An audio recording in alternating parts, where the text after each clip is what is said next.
Welcome viewers to the total fact story. آج ہم قسط نمبر 4 دیکھیں گے۔ اس قسط کے شروع میں تیمور گلدوگدو سے کہتا ہے کہ میں چاہتا ہوں کہ ان سردیوں میں ہم ایک ہی جگہ رہیں، ایک دوسرے کا ہاتھ تھامیں، کھانا پینا ساتھ ہو ہمارا، ان منگولوں کے ساتھ ہم ایک ہو جائیں۔ یہاں سردیاں بہت سخت ہیں، جب بہار آئے گی تو ایک جنگ ہوگی، ہم علاؤدین کے ساتھ مل کر ایک طاقت بن جائیں اور منگولوں کو اپنی زمین پر شکست دیں۔ اتنے میں دوان ایک آدمی کو پکڑ کر تیمور اور گلدوگدو کے پاس لے آتا ہے اور کہتا ہے کہ یہ شیطان جھاڑیوں میں چھپا ہوا تھا اور چھپ کر ہماری باتیں سن رہا تھا۔ پھر اس سے پوچھتا ہے، بتاؤ تم نویان کے کتے ہو نا؟ پھر تیمور دوان سے کہتا ہے کہ اس کا نام غنی ہے، یہ ایک مایوس آوارہ گرد ہے، چھوڑ دو اسے، ویسے آج تک اسے کوئی پکڑ نہیں سکا۔ پھر تیمور اس شخص سے کہتا ہے، حالانکہ تم ایک نالائق کھوجی ہو مگر تمہاری سماعت بہت زبردست ہے، ہرن سے تیز، لومڑ سے بھی چالاک اور ایک ریچھ سے زیادہ طاقتور ہے۔ وہ شخص تیمور سے کہتا ہے، بھائی مجھے معاف کر دو، اور وہاں سے بھاگ جاتا ہے۔ دوان اسے دوبارہ پکڑنا چاہتا ہے لیکن گلدوگدو سے کہتا ہے، جانے دو اسے اور آؤ کھانا کھا لو۔ دوسری طرف جب منگول ارطغرل کو لے کر ترک قبیلے کے کارواں سرائے میں پہنچ جاتے ہیں جہاں نویان اپنے محافظوں کے ساتھ بیٹھا ہوتا ہے، وہاں نویان ارطغرل سے کہتا ہے کہ دوست میں تمہارا ہی انتظار کر رہا تھا۔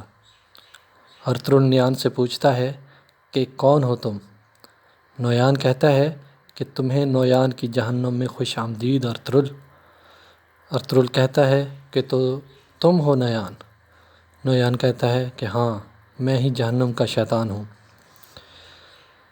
نویان نے جن ترک اور کائی قبیلے کے لوگوں کو پکڑا ہوتا ہے ان کو ارطغرل کے سامنے جلا دیتا ہے۔ دوسری طرف تیمور کا آدمی تیمور کے پاس آ کر کہتا ہے کہ بھائی کارواں سرائے میں دھواں اٹھتا دکھائی دے رہا ہے۔ دوان کہتا ہے، بھائی میں نے کہا تھا مگر آپ نے میری بات نہیں مانی، اگر کچھ آبش کی وجہ سے ہمارے بھائی کو کچھ ہوا تو اس کی خیریت نہیں۔ گلدوگدو دوان سے کہتا ہے کہ چپ ہو جاؤ، اگر تم اس طرح کی باتیں کرتے رہے تو تم کو خیمے میں واپس بھجوا دیا جائے گا۔ ادھر نویان ارطغرل سے کہتا ہے کہ منگولوں کی دنیا میں خوش آمدید، ایک عظیم جنگجو سے ملاقات میرے لیے باعث مسرت ہے، تم کو یہ معلوم ہونا چاہیے۔ ارطغرل کہتا ہے کہ کیا چاہتے ہو تم مجھ سے؟ نویان کہتا ہے، اور کچھ نہیں، ترک میں صرف تمہارا تعاون چاہتا ہوں، صرف تم سے دوستی کرنا چاہتا ہوں۔ ہم منگول بڑی احتیاط سے اپنے دوست اور دشمن کا انتخاب کرتے ہیں اور ہم ارطغرل کو اپنا دوست بنانا چاہتے ہیں۔ ارطغرل کہتا ہے کہ تم میرے دشمن تو ہو سکتے ہو مگر دوست کبھی نہیں۔ نویان کے ایک محافظ آ کر کہتا ہے کہ کچھ گھڑ سوار یہاں پر آ رہے ہیں۔ نویان ارطغرل سے کہتا ہے کہ تمہارے ساتھی تمہیں ڈھونڈ رہے ہیں۔ ارطغرل کہتا ہے کہ جب تک تمہارے جیسے کتے میدان جنگ میں آتے رہیں گے ہم کامیاب ہوتے رہیں گے۔ نویان اپنے لوگوں کو وہاں سے نکلنے کا کہتا ہے، پیچھے کوئی بھی نشان باقی نہیں رہنا چاہیے اور ہم مختلف راستوں سے یہاں سے جائیں گے۔ ادھر ہائمہ خاتون آئکس کی موت کا سن کر فوراً آتی ہیں اور ترگت کو کہتی ہیں کہ اپنے آپ کو سنبھالو، تمہاری بیوی ایک شہید ہے، یہ عظمت اور اعزاز اس دنیا اور آخرت دونوں کے لیے کافی ہے، انشاءاللہ تم دونوں جنت میں اکٹھے رہو گے۔ گوگچے دمیر بھائی کو کہتی ہے کہ آج کے بعد آپ مجھے اپنی بیٹی آئکس سمجھ کر اپنے گلے لگا سکتے ہیں۔ ادھر تیمور اور گلدوگدو اپنے جاں بازوں کے ساتھ کارواں سرائے میں پہنچ جاتے ہیں لیکن اس وقت تک نویان وہاں سے نکل گیا ہوتا ہے اور ارطغرل کو بھی ساتھ لے جاتا ہے۔ گلدوگدو کہتا ہے کہ جب تک وہ کافر زندہ ہے مجھ پر نیند حرام ہے۔ تیمور کہتا ہے کہ منگولوں خباثت زہر کی طرح پھیل رہی ہے، وہ جس جگہ کو فتح کرنا چاہتے ہیں پہلے وہاں اپنا خوف بٹھاتے ہیں، ان کو نہ سننے کی عادت نہیں ہے، ان کے سامنے جو نہ کرے گا وہ مرے گا۔ جہاں پر نویان نے لوگوں کو جلایا ہوتا ہے وہاں پر ابھی تھوڑی آگ جل رہی ہوتی ہے۔ گلدوگدو اس میں تلوار سے کچھ ہٹاتا ہے تو وہاں اس کو ارطغرل کی انگوٹھی مل جاتی ہے جس سے وہ سمجھتے ہیں کہ ارطغرل کو جلا دیا گیا ہے۔ دوان پھوٹ پھوٹ کر رونے لگتا ہے اور کہتا ہے کہ انہوں نے میرے آقا کو مار دیا ہے۔ ادھر دمیر آئکس کے لیے قبر بنا رہا ہوتا ہے، وہاں پر ہائمہ خاتون بھی آ جاتی ہے تو وہ کہتا ہے کہ اللہ کی سب سے بڑی نعمت یہ ہے کہ ہم اپنے بچوں کے ہاتھوں دفن ہوں، لیکن میری قسمت میں اپنے بچوں کو دفن کرنا لکھا تھا۔ اپنے 2 بیٹوں کے بعد اب مجھے اپنی بیٹی کو بھی دفنانا تھا۔ حائمہ خاتون کہتی ہے کہ ہم نے ایک ساتھ بہت سفر کیے ہیں۔ ہم جہاں بھی گئے ہم نے بہت لوگ کھوئے ہیں۔ میرا دل کہتا ہے کہ جہاں آپ لڑے، زندگیاں کھوئیں، خون گرایا، وہ جگہ ہماری نسلوں کے لیے گھر بنے گی۔ دمیر بھائی، ہم خزاں دیکھ چکے ہیں، ہماری نسلیں بہار دیکھیں گی۔ دمیر بھائی کہتا ہے کہ حائمہ بہن، آپ ٹھیک کہہ رہی ہیں، مگر میں نے اپنے آپ کو ایک گہرے گڑھے میں دفنا دیا ہے۔ جب تک میں زندہ ہوں اس گہرے گڑھے سے باہر نہیں آؤں گا۔ حائمہ بہن، میرا کیا ہے؟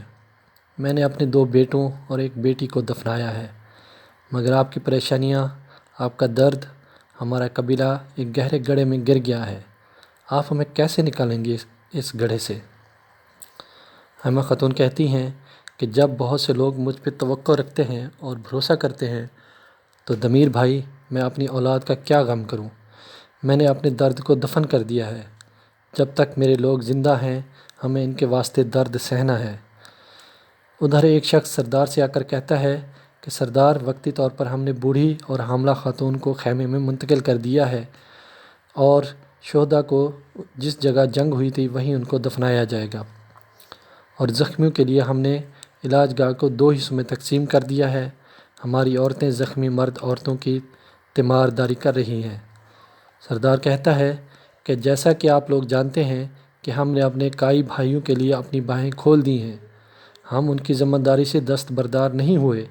یہ ہمارا فرض ہے کہ ان لوگوں کا ساتھ دیں۔ ہم ان مشکلات میں ان کا ساتھ دیں گے اور ان کا درد بانٹیں گے۔ اصل مسئلہ یہ ہے کہ منگول ہم پر بھرپور حملہ کرنے آ رہے ہیں، ہم نے ان کا مقابلہ کیسے کرنا ہے؟ دوسری طرف ایک آدمی نویان کے پاس آتا ہے اور کہتا ہے کہ آقا، سعد الدین نے آپ کے لیے پیغام بھجوایا ہے۔ باہر آنے کے بعد سلطان علاء الدین تمام ترک قبیلوں کو آپ پر چڑھائی کے لیے اکٹھا کرے گا۔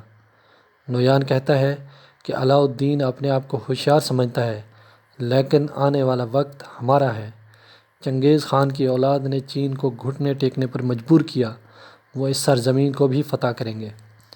دوسری طرف ترگت ایکس کو دفنا رہا ہوتا ہے، سب وہاں جمع ہوتے ہیں۔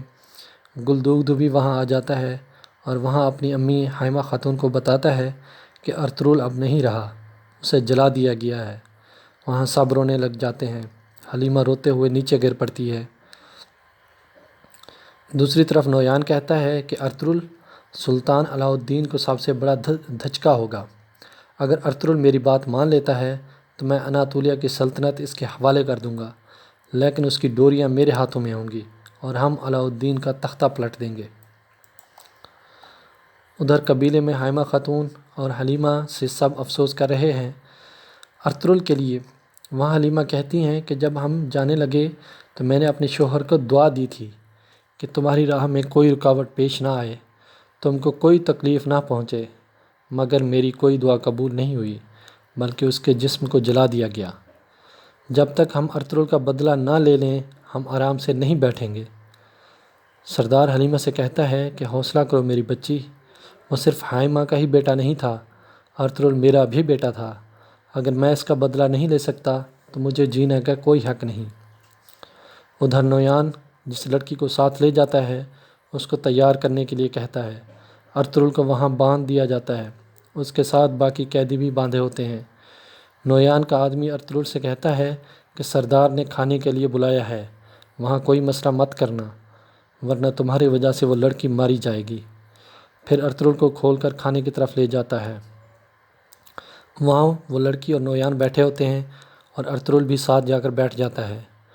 وہاں نویان ارطغرل سے کہتا ہے کہ خوش آمدید ارطغرل، اور کہتا ہے کہ تو تم ہو وہ بہادر جس نے صلیبیوں کو شکست دی، جو حلب کے امیر العزیز کا دوست بن گیا، جس نے سلجوق سلطنت کے ساتھ خونی رشتہ جوڑا اور بغیر کسی خوف کے میرے سپاہیوں کا خون بہایا۔ ارطغرل نویان سے کہتا ہے تو تم ہو وہ بے غیرت جو عورتوں کی عصمت دری کرتا ہے، شیر خوار بچوں کو قتل کرتا ہے اور پھر اس پر ایسے اتراتا ہے جیسے بہت بڑا کارنامہ کیا ہو۔ نویان کہتا ہے کہ بالکل ایسا ہی ہے ارطغرل، ہم میدان میں لگی ہوئی آگ کی طرح ہیں، ایسی آگ جو کئی دن جلتی رہے گی اور یہ ہر خشک تر کو اپنی لپیٹ میں لے لے گی۔ ہم عنقریب دنیا کی سب سے بڑی طاقت بننے والے ہیں۔ چنگیز خان نے آدھی دنیا تو فتح کر لی، باقی آدھی ہم کر لیں گے۔ اتنے بڑے مقصد کو حاصل کرنے کے لیے تھوڑی بہت لاشیں گر بھی گئیں تو کیا حرج ہے؟ ارطغرل کہتا ہے کہ تمہاری سلطنت ایک بے پھل درخت کی طرح ہے جس کو جلد ہی کاٹ دیا جائے گا۔ تم ناکارہ اور فرسودہ ہو جاؤ گے۔ تم نے ظلم کے علاوہ